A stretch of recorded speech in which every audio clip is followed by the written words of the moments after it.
ॐ श्रौत्रार्हन्ति चणैर्गुण्यैर्महर्षिभिरहर्दिवन्तोऽष्टूयमानोऽप्यगुणो विभुर्विजयतेतरां पूर्वार्धे कथितास्तुल्यपञ्चमाध्यायवर्तिनः प्रत्यया अथ कथ्यन्ते तृतीयाध्यायगोचराः। नमः सर्वेभ्यः श्रोतृभ्यः। अस्माभिः गतपाठे यद्यत् पठितं तद् एकवारं स्मरामः। वयं वैयाकरणसिद्धान्तकौमुदी इत्याख्यस्य ग्रन्थस्य तत्र उत्तरकृदन्तप्रकरणं पठन्तः स्मः। प्रकरणस्यास्य अस्माकं क्रमे तत्र त्रयोदशः पाठः गतपाठः प्रवृत्तः। अस्मिन् पाठे तत्र सर्वादौ अस्माभिः यत् सूत्रं पठितं तत् सूत्रं चिन्ति पूजी कथिकुम्भि चर्चश्च इति प्रवृत्तम्। अस्य सूत्रस्य अर्थः दृष्टः यत् चिन्ति इति एतेभ्यः धातुभ्यः अङ् इति प्रत्ययः भवति। ण्यसषन्थो युच् इत्यनेन यः युच् विधीयते तस्य युचः अयम् अपवादः भवति इति तत्र पठितं। ततः चिन्ता पूजा कथा कुम्भा चर्चा एतानि उदाहरणानि साधितानि। तदनन्तरम् आतश्चोपसर्गे इति अग्रिमं सूत्रम् अस्माभिः पठितं। तत्र उपसर्गे उपपदे सति आकारान्ताद् धातोः अङ् इति प्रत्ययः भवति इति सूत्रस्य अर्थः दृष्टः। तिनः अयम् अपवादः भवति इति तत्र पठितं। प्रदा उपदा इति उदाहरणद्वयं दृष्टं। ततः षदन्तरोरुपसर्गवद्वृत्तिः इति तत्र पूर्वं पठितवार्तिकद्वयस्य अत्र लाघवेन कथनं कृतं। नाम अन्तःशब्दस्याङ्किविधिणत्वेषु उपसर्गत्वं वाच्यम् इति, अपि च तत्र षट्शब्दस्य अङ्विधौ उपसर्गत्वं वाच्यम् इति वार्तिकद्वयं लाघवेन अत्र ग्रन्थकारेण उक्तम्। अतः उपसर्गत्वं यदा अनयोः सम्पन्नं तदा अत्र अनयोः उपपदयोः सतोः धातोः तत्र अङि सति श्रद्धा अन्तर्धा इति रूपद्वयं तत्र साधितं। ततः ण्यसषन्थो युच् इति अग्रिमं सूत्रं पठितं। ण्यन्ताः ये धातवः आसधातुः शन्थ इति धातुः च एभ्यः धातुभ्यः युच् इति प्रत्ययः भवति। अकारस्यायमपवादः भवति इति तत्र दृष्टं। कारण हारण आसन शन्थन इति इमानि उदाहरणानि क्रमशः अत्र दृष्टानि। ततः घट्टिवन्दिविधिभ्यश्चेति वाच्यम् इति अग्रिमं वार्तिकं पठितं। घट्यादिभ्यः धातुभ्यः युच् प्रत्ययः वक्तव्यः इति तत्र दृष्टं। घट्टन वन्दन वेदन इत्यादीनि उदाहरणानि तत्र दृष्टानि। ततः ईषेरनिच्छार्थस्य इति वार्तिकं पठितं। नाम तत्र अनिच्छार्थकः यः ईषधातुः तस्मात् अपि युच् भवति। अन्वेषण इति साधितं। परेर्वा परिपूर्वकात् यदि सः ईष इति धातुः तदा तु विकल्पेन भवति। पर्येषण परीष्टिः इति साधितं।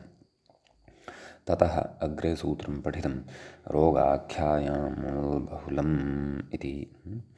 तत्र प्रच्छर्दिका वमिः नाम रोगाख्यायां गम्यमानायां तत्र णुल् इति प्रत्ययः बहुलं भवति। नाम धातोः बहुलं णुल् इति प्रत्ययः भवति। यद्यपि तत्र धातोः निर्देशः न कृतः वर्तते, तल्लक्ष्यानुसारं भवति। अतः तत्र प्रच्छर्दिका इति रूपं वमनार्थे साधितं। ततः प्रवाहिका इति ग्रहण्यर्थे साधितं। विचर्चिका इति पामार्थे साधितं। क्वचिन्नापि भवति इत्युक्तम्। अर्धधातोः शिरोर्तिः तत्र क्तिन्नेव भवति अर्तिः इति। ततः अग्रे वार्तिकं पठितं। धात्वर्थनिर्देशे णुल् वक्तव्यः। नाम धातोः अर्थमात्रस्य निर्देशः यदि कर्तव्यः तदा णुल् प्रत्ययः उच्यते। आसिका नाम आस धातोः यः अर्थः सः अर्थः अत्र भवति। तस्मिन् अर्थे नाम सः अर्थः निष्पन्नस्य प्रयोगस्य भवति इति। ततः शायिका इति च भवति। ततः इक्ष्तिपौ धातुनिर्देशे इति वार्तिकम् अग्रे पठितं। नाम धातोः निर्देशः यदि कर्तव्यः तदा इक् इति प्रत्ययः ष्टिप् इति प्रत्ययः च आश्रीयते, पचिः पचतिः इति साधितं। ततः वर्णात् कारः इति पठितं। तत्र निर्देशः इत्येव नाम वर्णस्य निर्देशं कर्तुं कार इति प्रत्ययः उच्यते। अकारः ककारः इति तत्र च समुदायरूपादपि भवति। एवकारः इत्यादीनि रूपाणि भवन्ति। तत्र चकाराः इति भाष्यस्य उदाहरणमपि व्याख्यात्रा चर्चितं।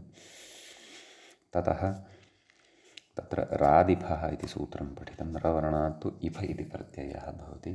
अत्र स्त्रियामिति इत्येतस्य असम्बन्धात् वासरूपविधेः उपस्थितिः भवति इति कृत्वा पक्षे कार इति प्रत्ययोऽपि भवति। अतः रेफः रकारः इति उभयथा अपि भवति इत्युक्तम्। ततः वार्तिकं पठितं। मत्वर्थात् छः इति। मत्वर्थ इति शब्दात् छ प्रत्ययः भवति। बहुलवचनात् अकारलोपः भवति। नाम भत्वन्न प्राप्तं भवति। अतः अकारलोपः यस्य चैतन्येन न प्राप्तः भवति इति कृत्वा अकारलोपः उच्यते इत्युक्तम्। अतः तत्र मत्वर्थीयः इति रूपं तत्र ई आदेशे कृते साधितं। ततः इणजादिभ्यः इति अग्रिमं तत्र सूत्रं वार्तिकं पठितं। नाम तत्र अजादिभ्यः धातुभ्यः इण् इति प्रत्ययः भवति। आजिः आतिः इति। तथा ईम्बपादिभ्यः वापिः वासिः इति धात्वर्थनिर्देशः इति भवति इति क्वचित् उच्यते। अत्र तु नोक्तं। तत्र इण एव सिद्धे तत्र इञ् कुतः इति चेत् स्वरे भेदः भवति इति तत्र उक्तं। ततः इक् कृष्यादिभ्यः इति इक् प्रत्ययः उक्तः कृष्यादिगणे पठितेभ्यः धातुभ्यः कृषिः गिरिः इति साधितम्। अत्र तु धात्वर्थनिर्देशेन अथवा निर्देशेन प्रकृते तु तत्र भिन्नार्थे एव इञ् इति भवति भावे अथवा कर्तरिचकारके इति। एतावन्ति वार्तिकानि अस्माभिः गते पाठे पठितानि। एतावत् पर्यन्तं च पठितं। गतपाठस्य अन्ते व्याख्यायाः पङ्क्तयः इत्थम् आसन्। इम्बपादिभ्य इति वाच्य इति शेषः स्त्रियामित्येव ननु इणोनुवृत्त्यैव सिद्धे ग्रहणमनर्थकम् इत्यत आह स्वरे भेद इति नित्यादिर्नित्यम् इति स्वरविशेष विधेः फलमित्यर्थः। इकृष्यादिभ्य इति वाच्य इति शेषः कृषिरिति कित्वान्न लघुपदः पुनः गिरिरिति गृधातोरिक् कित्वान्न गुणः ऋत इद्धातोः इति इत्वेरपरत्वम् इति तत्र एतावत् पर्यन्तं वयं पठितवन्तः। एतावत् पर्यन्तं व्याख्याभागं च वयं तत्र पठितवन्तः। ततः अयमस्मत्क्रमे अस्माकम् उत्तरकृदन्तप्रकरणस्य 13 पाठः प्रवृत्तः अभूत्। अधुना तावत् अस्मत्क्रमे उत्तरकृदन्तप्रकरणस्यास्य 14 पाठः आरब्धः भवति। तत्र अस्मिन् 14 पाठे अग्रे सूत्रं पठनीयं वर्तते।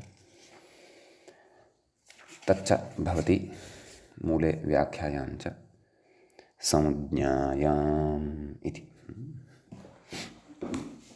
अतः तत्र संज्ञायाम् इति सप्तमी विभक्तेः एकवचनान्तं भवति। सम्यक्। तत्र किं किम् अनुवर्तते इति विचारणीयम्। आम्, स्त्रियां क्तिन् इत्यतः स्त्रियाम् इत्यनुवर्तते। रोगाख्यायां णुल् बहुलम् इत्यतः णुल् इति अनुवर्तते। धातोः प्रत्ययः परश्च एते च अधिकाराः अत्र लभ्यन्ते। सूत्रार्थः द्रष्टव्यः। तत्र मूले कथयति अत्र धातोर्नुल् स्यात् इति। अत्र नाम क्व इति चेत् संज्ञायाम् इति भावः। तर्हि तत्र परन्तु अत्र एकमिदमपि अवधेयं, संज्ञा नाम कीदृशी। तत्र स्त्रियाम् इति अधिकारः आगच्छति खलु, अतः स्त्रीलिङ्गे विद्यमाना काचित् संज्ञा इति। अस्तु, तर्हि पश्यामः। उद्दालकपुष्पभञ्जिका इत्यस्ति। तर्हि यद्यपि एतदुदाहरणविषये तत्र व्याख्यायां चर्चा न दृश्यते। तत्र कथयति तत्त्वबोधिन्यां पश्यन्तु। उद्दालकः श्लेष्मातकः तस्य पुष्पाणि भज्यन्ते यस्यां क्रियायां, सा क्रिया उद्दालकपुष्पभञ्जिका इति भवति। यस्यां क्रियायाम् इत्येव पाठः वा अथवा यस्यां क्रीडायाम् इति वा पाठः इति तु द्रष्टव्यं। यतः काचित् क्रीडा अपि भवति एषा। उद्दालकश्च कश्चन वृक्षः भवति, वृक्षभेदः भवति। अतः तस्य पुष्पाणि भज्यन्ते यस्यां क्रीडायाम् इति वक्तव्यं वस्तुतः। अतः तादृशी सा क्रीडा उद्दालकपुष्पभञ्जिका इति भवति। तर्हि भञ्जनं भञ्जिका इति भवति। प्रकृते भावे णुल् भवति, एवं खलु। भञ्ज इति धातोः णुल्, तस्य अकादेशः इत्वञ्च भवति। भञ्ज इक आ भञ्जिका इति सिद्ध्यति। उद्दालकपुष्पकाणां भञ्जिकेत्यन्ये इति केचन कथयन्ति इति तद्रेव तत्त्वबोधिनिकारः कथयन्नस्ति। बालमनोरमायां नास्ति विवरणम्। अस्तु, अग्रे मूले मम पुस्तके कोष्ठकयोः पाठः दृश्यते। कः पाठः इति चेत् वर्णपुष्पप्रवाहिका, अभ्यूषखादिका, अभ्यूषपूरिका, अपूपविशेषः नाम एतद् रूपद्वयं इतोपि वर्तते। वर्णपुष्पप्रवाहिका, अत्र तत्त्वबोधिन्यां किमपि न दृश्यते। अस्तु, तर्हि व्याख्याता बालमनोरमाकारः कथयति वर्णः वृक्षविशेषः। वारणान्यहोमार्थानि इत्यादौ याज्ञिकानां प्रसिद्धः। वारणानि अहोमार्थानि नाम होमे न प्रयुज्यन्ते यानि तानि। नाम अयमपि क्रीडाविशेषः एव वर्तते। वर्णपुष्पप्रवाहिका, वर्णपुष्पाणां प्रवाहिका इति वा अत्र समासः वक्तुं शक्यते। नाम यद्यपि संज्ञायां समासः न भवति अथवा अस्वपदविग्रहत्वेन वा किमपि वक्तव्यं। ततः प्रकृते अणुल् भवति, तस्य अकादेशः भवति, इत्वं भवति, प्रवाहिका इति सिद्ध्यति। नाम प्रत्यस्थातकात् पूर्वस्यादाप्यसु व्यत्यनेन इत्वं भवति इति भावः। अग्रे उक्तम् अभ्यूषखादिका। अभ्यूष इत्यस्य विवरणं पूरिकेति। अभ्यूषः पूरिका, अपूपविशेषः कथयति, तस्यापि विवरणम् अपूपविशेषः। नाम पूरिका इति शब्दस्यापि विवरणम् अपूपविशेषः। ततः समितासेवने जीरहिङ्गुमारीचयोजिते घृताक्ते जलसंयुक्ते पीठस्योपरि वेल्लिते घृतेन वायतैलेन भर्जिता पूरिका मता इति भोजनकौतूहले तल्लक्षणात्। पूरिका कीदृशी भवति इति, कथं तस्याः निर्माणं भवति इति पुनः पश्यामः। रुचिकरः श्लोकः अस्ति। यदा पूरिकास्मरणं कृत्वैव मुखे रुचिः अथवा अन्तः रुचिरुत्पद्यते खलु। कथयति समितावेसने जीरहिङ्गुमारीचयोजिते घृताक्ते जलसंयुक्ते पीठस्य उपरि वेल्लिते। नाम एतत् सर्वं योजितं तत्र जीरहिङ्गु इत्यादिकम्, अपि च पीठस्य उपरि वेल्लनं कृतं, घृतेन वाथ, वाय इति नास्ति, वाथ इति अस्ति तत्, घृतेन वा अथ तैलेन भर्जिता पूरिका मता। तर्हि भोजनकौतूहलः इत्याख्यः ग्रन्थः अपि सकृत् अवश्यं पठनीयः। वस्तुतः वैद्यके अपि शास्त्रे भोजनविवेकः भवति, परन्तु अस्माकं संस्कृतवाङ्मये केचन ग्रन्थाः विशेषेण तत्र पाकः कथं कर्तव्यः, पाकपद्धतिः काचित् विशिष्टा अस्माकं पारम्परिकपद्धतिः भवति, तद्विषये अपि तत्र उक्तं वर्तते। अतः एतादृशाः ग्रन्थाः अपि पठितुं शक्यन्ते, पाकविवेकः तेन ज्ञातः भवति। अस्तु, ततः अस्तु अग्रिमं सूत्रं पश्यामः। व्याख्याता अग्रिमसूत्रं प्रति इङ्गितं करोति। विभाषाख्यानमूले अस्ति विभाषाख्यानपरिप्रश्नयोरिञ्च इत्यस्ति। विभाषाख्यानपरिप्रश्नयोः इति तत्र इदं पदं सप्तमी विभक्तेः द्विवचनान्तं भवति। इञ इति प्रथमान्तं, च इति च अव्ययपदं भवति। विभाषा इति पृथक् पदमस्ति खलु। विभाषा इति प्रथमान्तं प्रथमं पदम्, आख्यानपरिप्रश्नयोः इति द्वितीयं पदं सप्तम्यन्तम्। इञ इति प्रथमान्तं, च इति च अव्ययम्। तत्र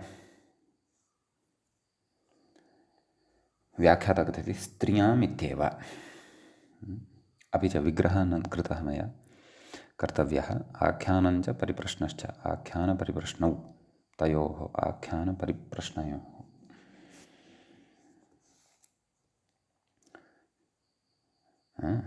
अपि च भावे इति चापि अनुवर्तते। व्याख्याता कथयति पूर्वं परिप्रश्नः पश्चात् उक्तकथनम् आख्यानम्। परिप्रश्नः पूर्वं प्रवर्तते, पश्चात् उक्तकथनं, तत्पश्चात् यद् कथनम् उच्यते तद् आख्यानं भवति। तत्र अल्पाच्तरत्वात् आख्यानशब्दस्य पूर्वनिपातः, एवं खलु। द्वन्द्वे आख्यानं च परिप्रश्नश्च इति भवति खलु। अतः अल्पाच्तरत्वं परिप्रश्न एतदपेक्षया आख्यान इत्यस्य एव अल्पाच्तरत्वं भवति, अतः तस्य पूर्वनिपातः जायते। तदाह परिप्रश्ने इति मूले सूत्रार्थः द्रष्टव्यः। परिप्रश्ने आख्याने च गम्ये ञ स्यात्, नाम धातोः ञ स्यात् स्त्रियाम् इति भावः। चात् णुल्, णुल् अपि भवति इति भावः। तत्र विभाषोक्तेर्यथा प्राप्तम् अन्ये अपि, एवं खलु। तत्र व्याख्याता कथयति वासरूपविधिना सिद्धे विभाषाग्रहणं व्यर्थम् इत्यत आह विभाषोक्तेः। परन्तु वासरूपविधिना सिद्धे इति कथमुच्यते? मानव, यतः स्त्रियां वासरूपविधिः तु न सम्बध्यते खलु। तत् स्पष्टीकुर्वन् अस्ति अग्रे, कथयति इत्यतः विभाषोक्तेः, मूले उक्तवान् खलु, विभाषोक्तेः यथा प्राप्तम् अन्येऽपि। कथयति स्त्रियां वासरूपविधेः अप्रवृत्त्या विभाषाग्रहणाभावे णुलोः णुलावेव, नाम इ अपि च णुल् इत्येतौ एव स्यातां, न तु प्रत्ययान्तरमित्यर्थः इति। अतः वस्तुतः विभाषाग्रहणसामर्थ्यात् वर्तते वासरूपविधिः अनयोः प्रत्यययोः विषये प्रवर्तते इति भावः। एवं खलु इत्यस्ति। अन्यथा च ग्रहणमपि कृतं विभाषाग्रहणमपि कृतं कुतः न वा? ततः परिप्रश्ने उदाहरति कान् त्वं उक्तवान् कान् त्वं कारिं कारिकां क्रियां कान् त्वं कारिं। किं स्वारस्यम् उदाहरणस्य? आम्, एकेनैव वाक्येन सर्वाणि अपि उदाहरणानि उक्तवान् अस्ति परिप्रश्नार्थे। तत्र पश्यन्तु कान् त्वं कारिं कारिकां क्रियां कृत्यां कृतिं वा अकार्षीः एषा शैली ग्रन्थकर्तुः। नाम अकार्षीः इत्यत्र अन्वयः। कान् त्वं कारिम् अकार्षीः इति एकं वाक्यं भवति। अत्र इञः पक्षे इदं रूपं भवति कारि इति। तत्र तद् व्याख्याता कथयति ई रूपं कृधातोः ई भवति तद्धितेषु जामादेः इत्यनेन वृद्धिः भवति कार इकारि। कान् त्वं कारिकाम् अकार्षीः व्याख्याता कथयति एवं कारिकाम् इत्यादावपि कान् त्वम् इत्यस्य कार्षीः इत्यस्य च अन्वयो बोध्यः। कारिकाम् इति अणूली रूपम् एवं खलु। ततः कान् त्वं क्रियाम् अकार्षीः व्याख्याता कथयति क्रियाम् इत्यत्र क्रियः शचति शः एवं खलु। तत्र श प्रत्ययः भवति इति भावः। कान् त्वं कृत्याम् अकारिः कथयति कृत्याम् इत्यत्र क्रियः शचति चकारात् क्यपि तुक् अदन्तलक्षणटाप् अपि भवति। कान् त्वां कृतिम् अकार्षीः कृतिम् इत्यत्र तिन् प्रत्ययः भवति क्रियः शच इति चकारादिति उक्तं सम्यक्। अतः एवं कारिं कारिः कारिका क्रिया कृत्या कृतिः एते समानार्थकाः शब्दाः सिद्धाः भवन्ति। एवं खलु। ततः अग्रे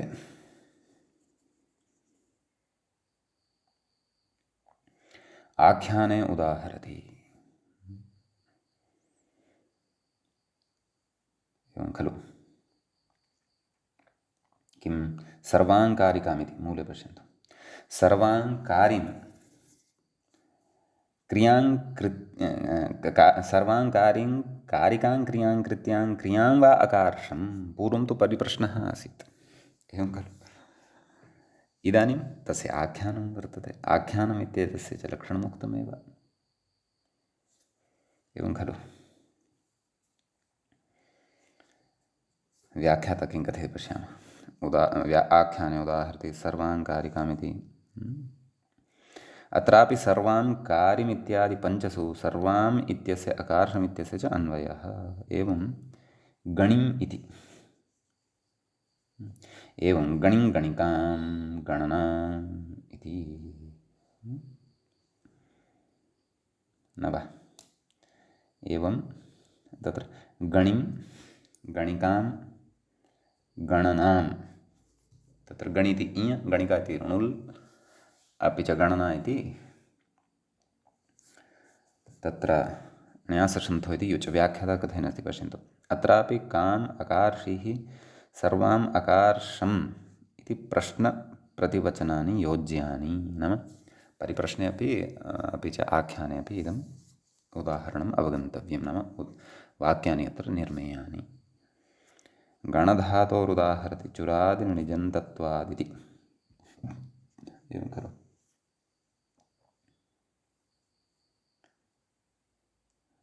एवम् अल्लोपस्य स्थाने उक्तवान् न वृद्धिः गणनामिति न्याससन्धोः युच्। नाम अत्र गणी गणिका गणिकां गणिं गणिकां गणनाम् इत्यत्र सर्वत्र वस्तुतः गणधातुः एव अस्ति। गणधातोः अदन्तात् चुरादिणजन्तात् इयादिः इत्युक्तं खलु।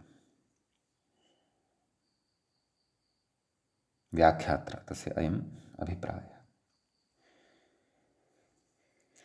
गणनामिति अण्यासशन्थः इति युच् कथिति व्याख्यातः कथिति अत्र क्तिन् तु न कुतः युचाबाधात् अन्यथा गणन्तिः इति किमपि अनिष्टं भवति स्म एवं खलु युचा तस्य बाधः क्रियते एवं खलु एवमेव अग्रे मूले दृश्यते पाचिं पाचिकां पचां पक्तिं कथयति पचाम् इत्यत्र पाचिम् इत्यत्र पचधातोः इ रूपं सिद्धं भवति पाचिः द्वितीयान्तं पाचिं पाचिकामिति णुलि इत्थं भवति उपधः वृद्धिः द्रष्टव्या पचाम् इत्यत्र पश्यतु तत्र कथिति व्याख्यातः पचाम् इत्यत्र षिद्विधादिभ्यः इति षित्वात् अङ् एवं खलु पाचिं पाचिकां पचां पक्तिं क्तिनः पक्षे पक्तिं घञ् चर्चितः अत्र पाकं न परन्तु स्त्रियामेव इदम् अस्तु स्त्रियामेव इदं सर्वं चर्च्यमानं वर्तते इज्याम् इत्यत्र इज्याम् इष्टिमिति कथितवान् खलु मूले तत्र कथिति व्याख्यातः इज्याम् इत्यत्र व्रजयजोर्भावे इति क्यपु वचस्वपि अययादिनाङ्किति सम्प्रसारणं सम्यक् इष्टिरित्यत्र यजेः क्तिन् व्रश्चेति शः सम्यक् इति भवति वृज्याम् इष्टिं ष्टुत्वमपि अवगन्तव्यं तावदेव इति एतावान् विशेषः विभाषाख्यान इत्यादि सूत्रे भवति अधुना अग्रिमं सूत्रं तत्र पठामः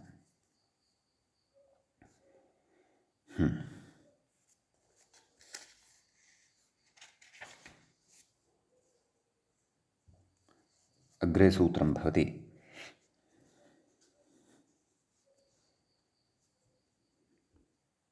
व्याख्याता इङ्गितं करोति पर्यायार्ह इति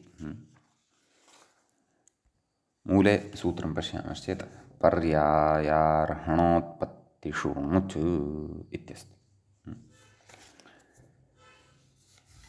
तत्र पर्यायार्हणोत्पत्तिषु इति सप्तमी विभक्तेः बहुवचनान्तं भवति णुच् इति प्रथमान्तं भवति प्रथमाविभक्तेः एकवचनान्तं भवति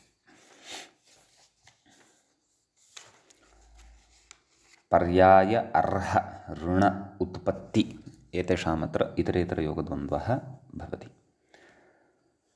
स्त्रियाङ्क्तिन् इत्यतः स्त्रियाम् इत्यनुवर्तते भावे अपि च विभाषाख्यानपरिप्रश्नयोरीञ्च इत्यतः विभाषा इति च अनुवर्तते ततः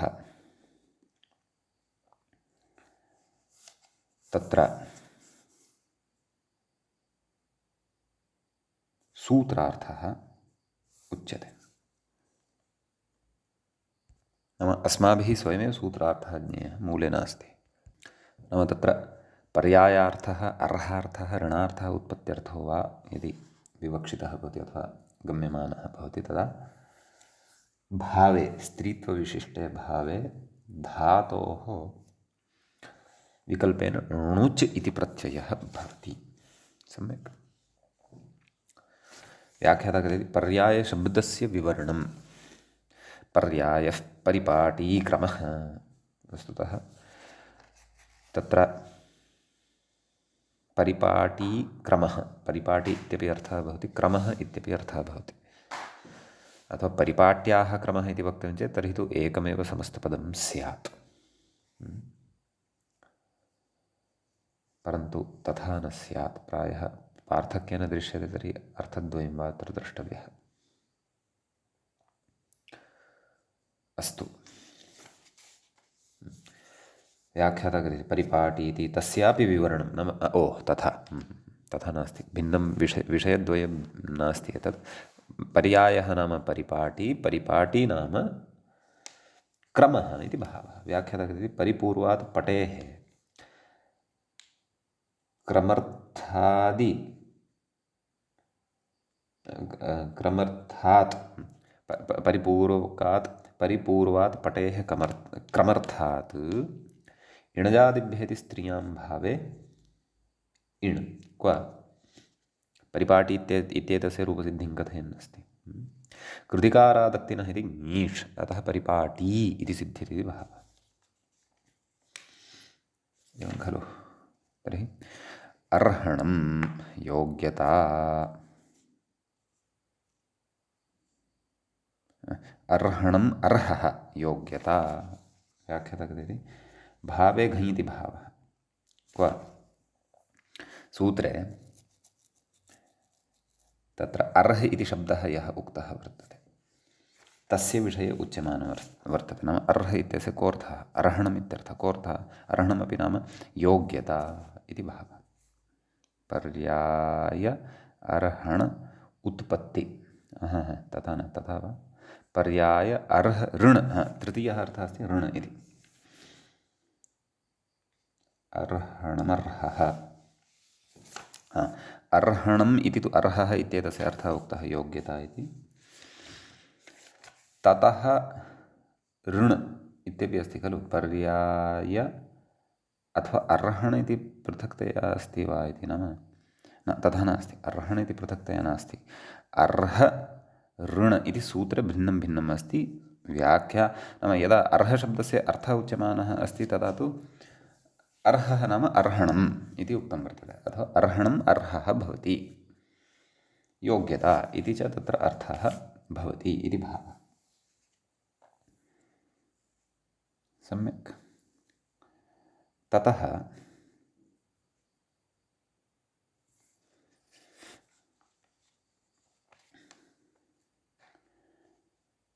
अग्रे उच्यते भावे घञ् इति शेषः इत्युक्तम्। अस्तु, भवतु नाम द्योत्येषु, द्योत्येषु इति मूले पश्यन्तु सूत्रार्थः। पर्यायादिषु द्योत्येषु णुज् वा स्यात् इति।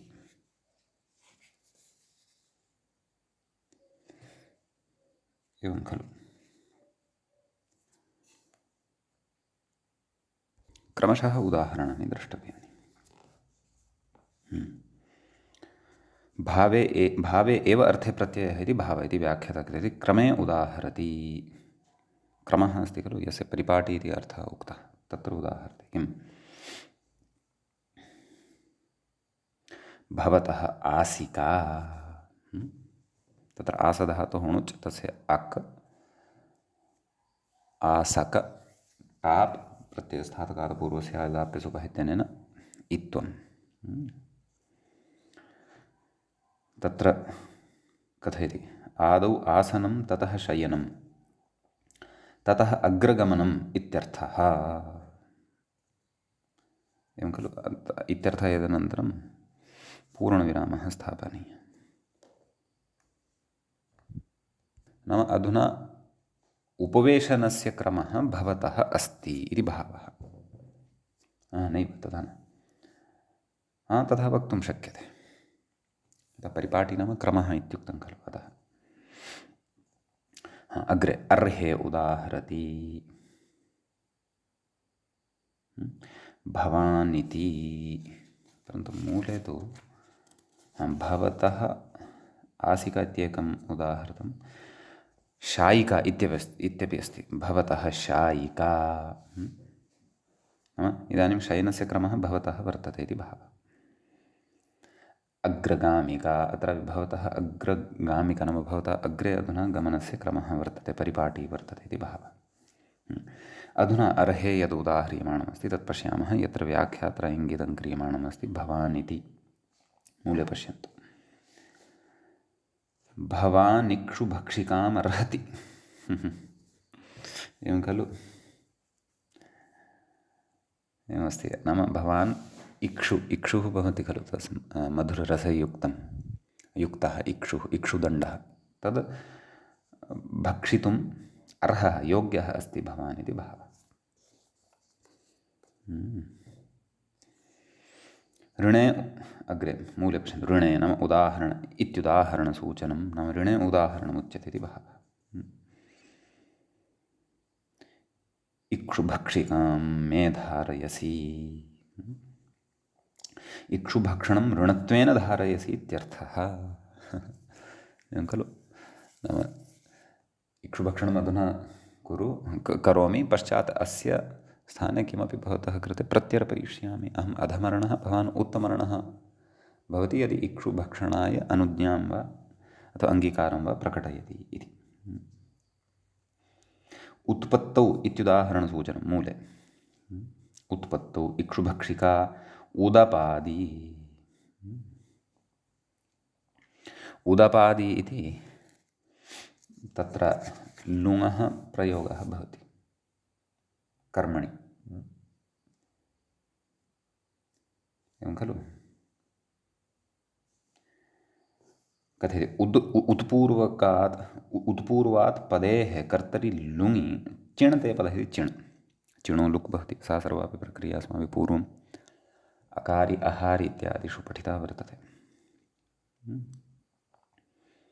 अतः इक्षुभक्षिका उदपादी। इक्षुभक्षिका इक्षूणां भक्षणं यद् वर्तते तत् उत्पादितम् अत्र कदाचित् सम्पन्नार्थोऽपि गृहीतुं शक्यः उपसर्गबलात् इति। एतावान् विशेषः पर्यायारोहणोत्पत्तिषु णुच् इति सूत्रे भवति।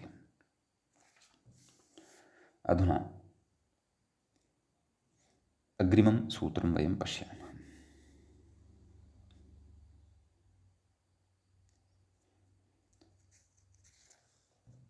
मूले व्याख्यायाञ्च सूत्रं दृश्यते। आक्रोशे नञ्ञनिः इति।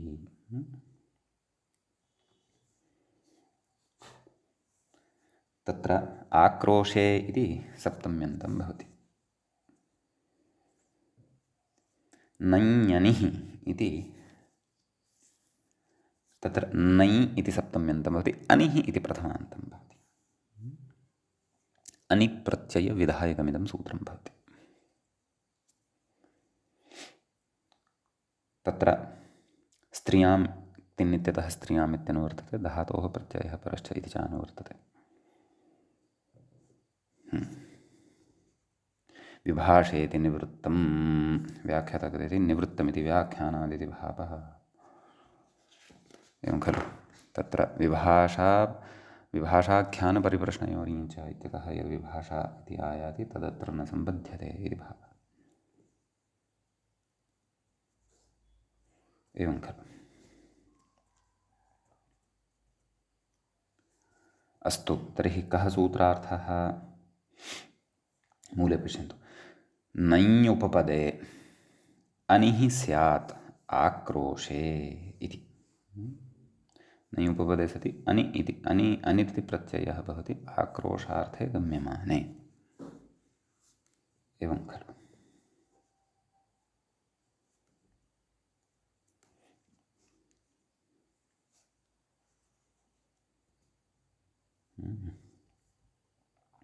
तत्र उदाह्रियते।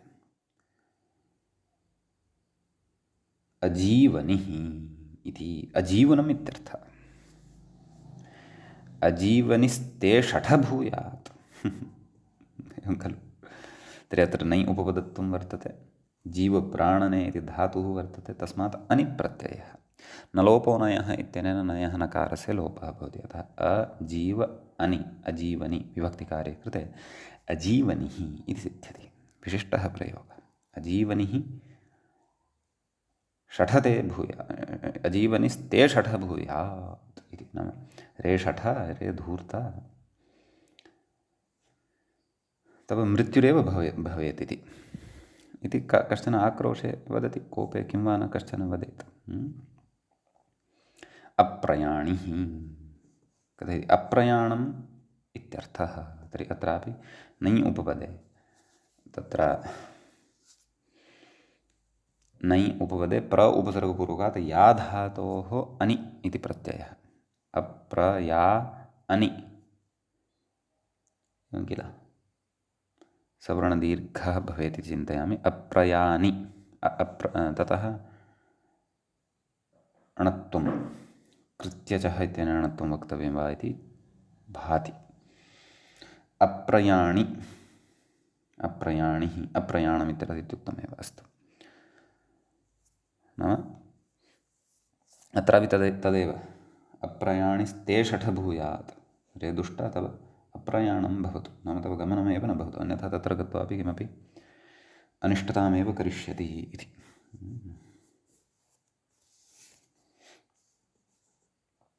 ततः कथयति क्तिं तु न भवति, व्याख्यातः कथयति। कुतः? अनिनाबाधात्, स्त्रियां वासरूपविधेरभावात्, विभाषा अनुवृत्तौ क्वचित् क्तिन् स्यादिति भावः इति स्त्र्यधिकारः। सम्यक्। यतः इतः परम् अग्रे तत्र पूर्वमुक्तं खलु कृत्यलुटो बहुलम् इत्यतः पूर्वं स्त्र्यधिकारः, अतः कृत्सु स्त्र्यधिकारः अयं सम्पन्नः। अतः स्त्रियां कः प्रत्ययः विशेषेण कर्तव्यः इति, स्त्रियाम् अयमेव प्रत्ययः भवति इति विशेषेण जिज्ञासा यदा भवति तदा स्त्रियाङ्क्तिनित्यतः आरभ्य कृत्यलुटो बहुलम् इत्यतः पूर्वं सूत्राणि वार्तिकानि च अस्माभिः नूनं परिशीलनीयानि। एवं खलु इत्यस्ति। ततः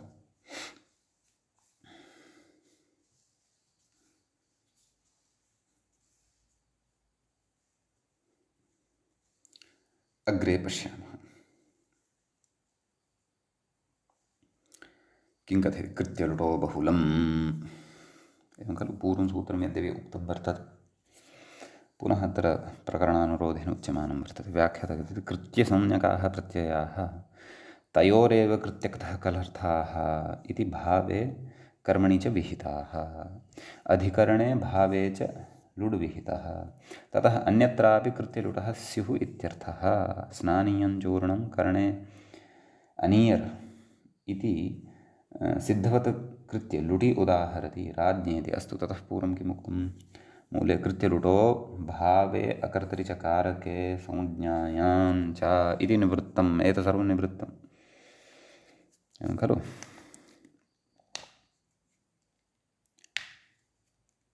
इति अस्ति।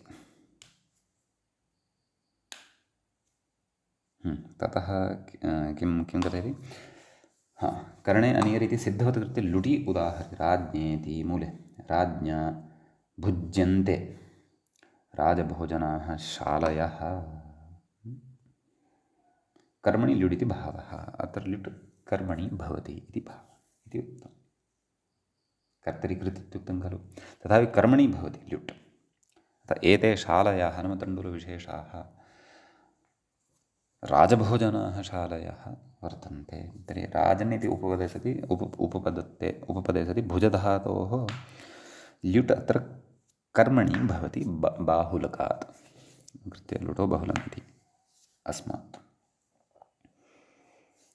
सम्यक्। ततः अग्रे कथयति नपुंसके भावे क्तः, मूले व्याख्यायां च। इदं सूत्रं निष्ठा इति सूत्रप्रस्तावे प्रागेव प्रसङ्गात् व्याख्यातं मूले।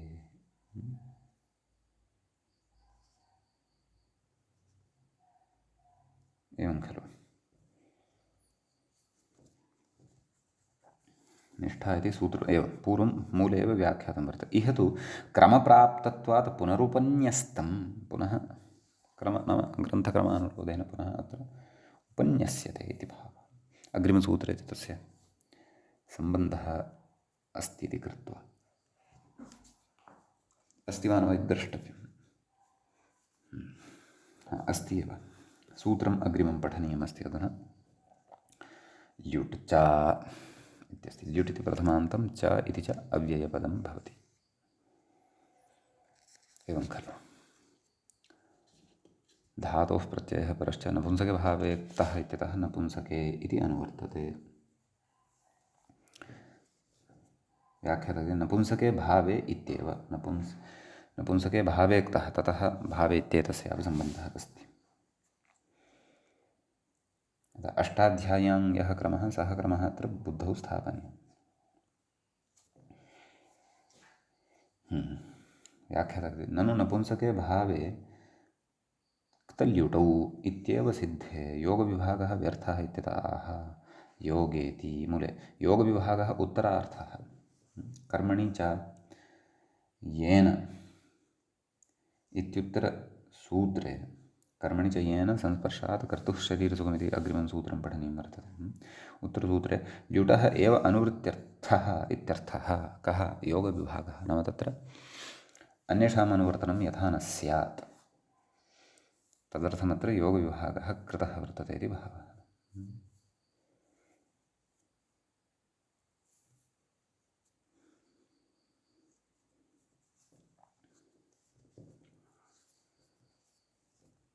एवं खलु इति विशेषः। अस्तु तर्हि अग्रिमं सूत्रम् अधुना पठनीयं वर्तते तावदेव। व्याख्याता अग्रिमसूत्रं प्रति इङ्गितं करोति।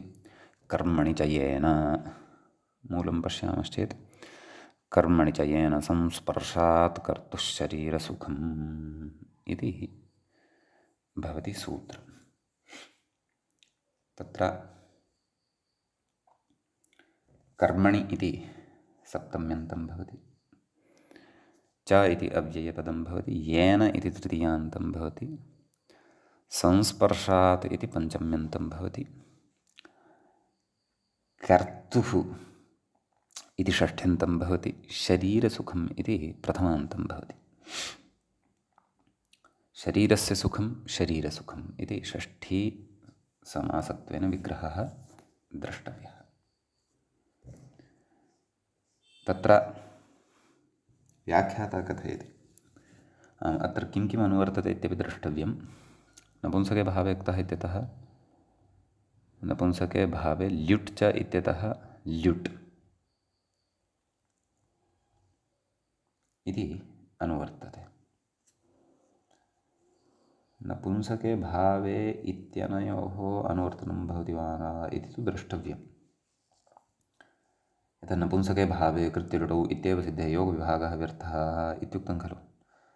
तर्हि तत्र कर्मणि नाम योगे इति कर्मणि च येन इति उत्तरसूत्रे ल्युटः एव अनुवृत्त्यर्थम् इत्यर्थः। तर्हि अत्र ल्युटः एव अनुवृत्तिः स्यात् खलु, न तु नपुंसके भावे इत्यनयोः अपि अनुवर्तनम्।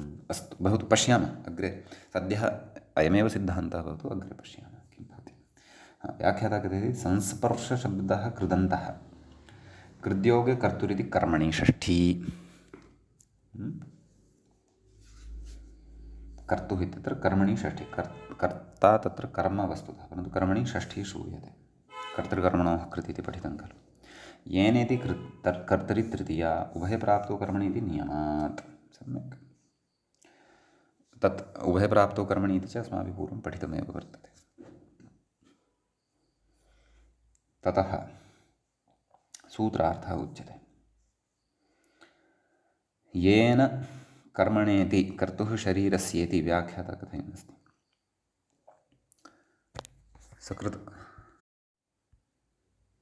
सकृत् मूले सूत्रार्थं पश्यामः, ततः व्याख्यातृदिशा अपि गच्छामः। येन कर्मणा स्पृश्यमानस्य कर्तुः शरीरस्य सुखमुत्पद्यते तस्मिन् कर्मण्युपपदे ल्युट् स्यात्। व्याख्याता कथयति अधुना पश्यन्तु। येन कर्मणेति कर्तुः शरीरस्येति शरीरावच्छिन्नस्येत्यर्थः। अर्धर्चादित्वात् शरीरशब्दः पुल्लिङ्गोऽपि तेन कर्तृणः इत्येव भाव्यमिति निरस्तम्। क्व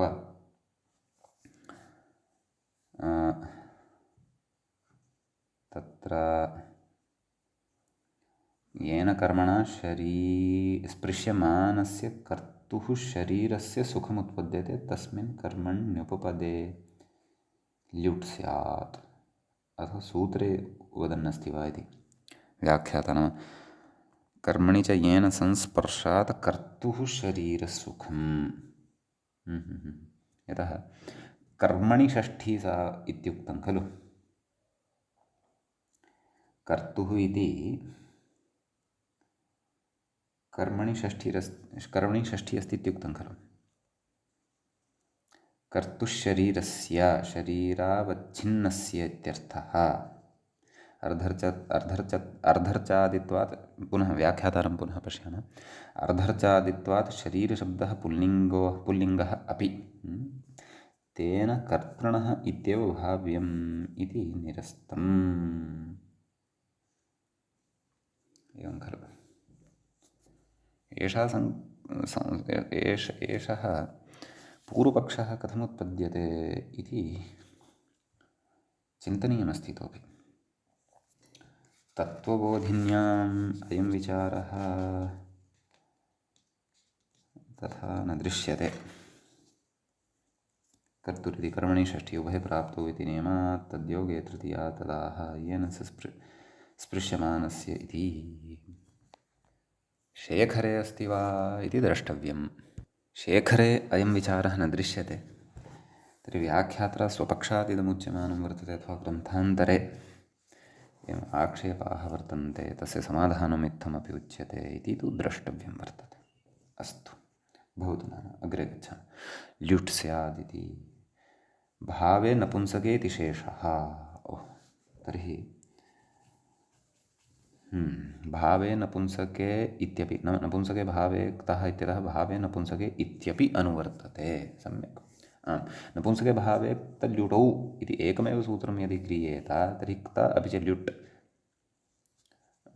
क्त अपि च क्त इत्येतस्यापि अनुवर्तनं स्यात् इति भावः। अन्यत्तु सर्वमपि अत्र अनुवर्त्यमानम् अस्ति एव खलु। नपुंसके इत्यपि भावे इत्यपि ल्युट् इत्यपि एवं खलु। पूर्वेण मूले पश्यन्तु, तत्र व्याख्याता इङ्गितं करोति खलु। पूर्वेणेति मूले किमुक्तवान्? पूर्वेण सिद्धे नित्यसमासार्थं वचनं नाम नपुंसके भावे क्तः इत्यनेनैव खलु सिद्ध्यति। किमर्थम् अयं समासः इति चेत् नित्यसमासः यथा स्यात् तदर्थमिदं वचनम् अस्ति इति भावः। सम्यक् कथयति। ल्युट् च इति पूर्वसूत्रेण इत्यर्थः। नपुंसके भावे क्तः इति न, ल्युट् च इत्यनेन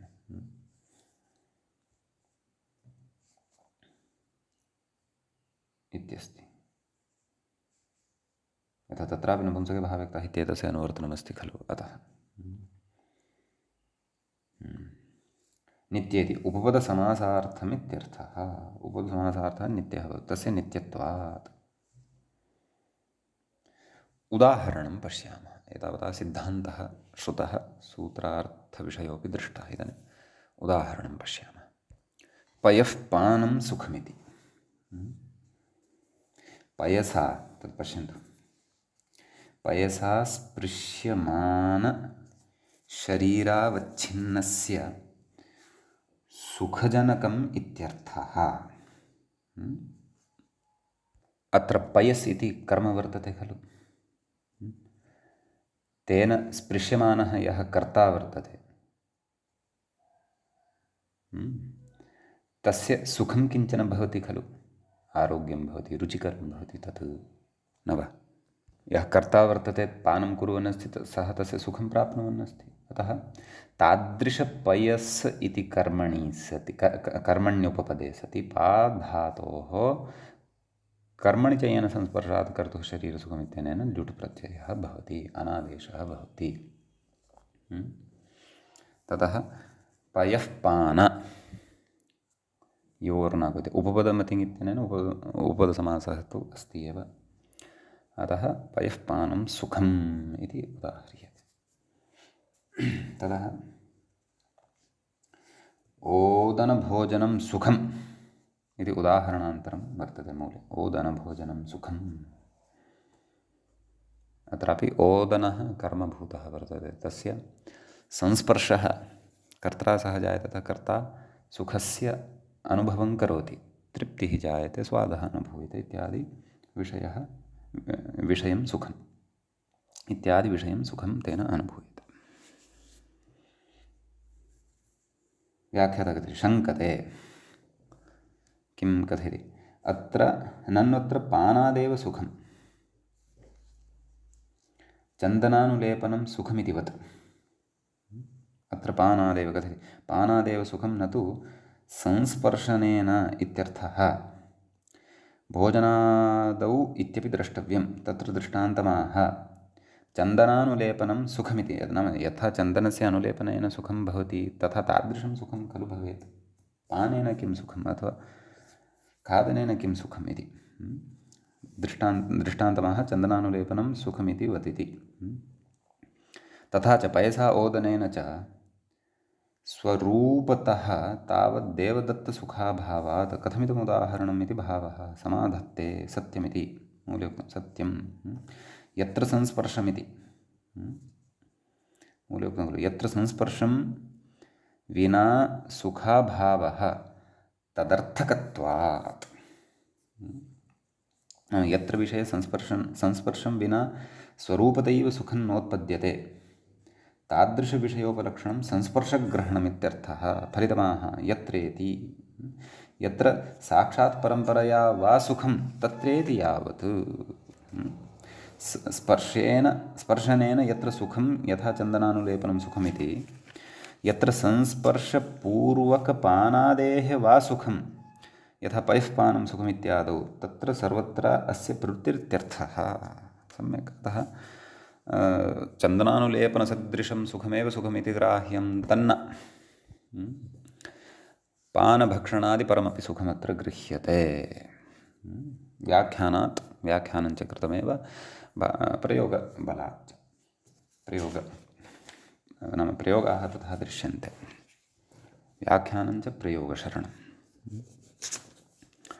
एवं खलु इति अस्ति।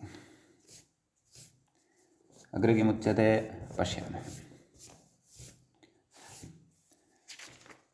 दलकृत्यमुच्यमानं वर्तते मूले। कर्तुरिति किम्? गुरोः स्नापनं सुखम् इति। अत्र गुरुः यः वर्तते सः कर्तृभूतः नास्ति।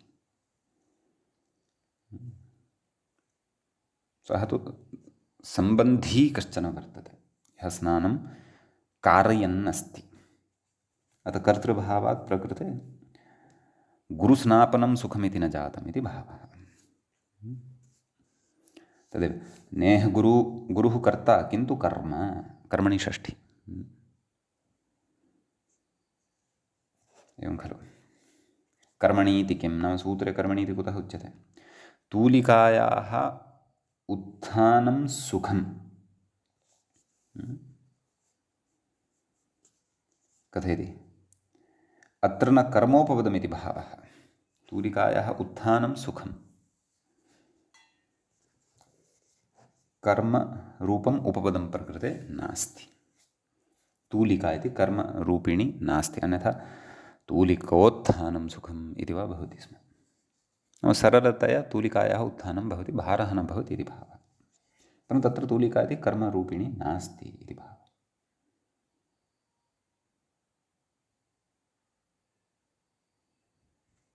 एवं खलु। अपि च गत उदाहरणे गुरोः इति कर्म वर्तते सत्यं। कर्तुः च कर्मणि च येन संस्पर्शात् कर्तुः शरीरसुखं। तर्हि कर्मोपपदमेव खलु अपेक्षितं। गुरुः इति कर्मभूतमस्ति एव खलु। तत्र उक्तं नेह गुरुः कर्ता किन्तु कर्म। परन्तु कर्ता अत्र भिन्नः वर्तते, यः कारयन् अस्ति। एवं खलु। अतः कर्तुः अत्र शरीरसुखं नास्ति। मानव शरीरसुखं वस्तुतः प्रकृते गुरोः वर्तते खलु इति कृत्वा, नाम कर्मभूतं यद् वर्तते तस्य शरीरसुखं वर्तते इति कृत्वा प्रकृते ल्युट् न भवति। अन्यथा स्नापनम् इति भवति स्म इति भावः। एवं खलु। ततः अस्माभिः वस्तुतः एतद् प्रत्युदाहरणमस्ति। कर्मणि इति किम् इति अग्रिमे पाठे पठिष्यामः। तद् गते प्रत्युदाहरणे ईषत् स्पष्टता कर्तव्या आसीत् इति कृत्वा तत्र ईषदुक्तम्।